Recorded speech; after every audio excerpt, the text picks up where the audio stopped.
The market is interesting this morning. A lot of hesitation and I guess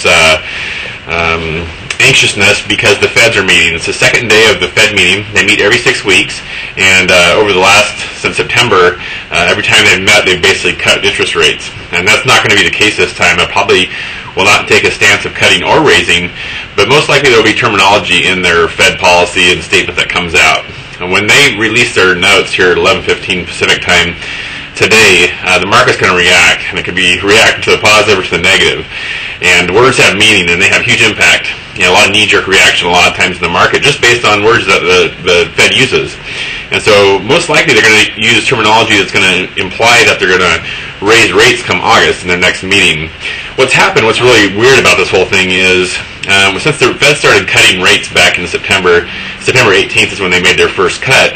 And at that time, the Fed funds rate was at 5.25. And they've cut it 3.25% all the way down to 2% now. So the Fed funds rate is 2%. Prime rate is always 3% higher, so the prime rate's at 5 right now. And what's happened since then, back then on September 18th, oil was at $73 a barrel. Now it's all the way up to $137, almost double what's happened. And so since we've cut our short-term rates so much, since then, oil's almost doubled, because oil, again, is based on U.S. currency. Also, the euro back in September before we started cutting was valued towards $1.35 to 1 on the dollar. Now it's all the way up to 156 now. So the buying power of the dollar is much less than the European communities. So it's interesting times. It's not that oil demand is up. I mean, obviously, with as high as oil prices are, people are conserving and taking the MAX and taking light rail and things like that in community transit.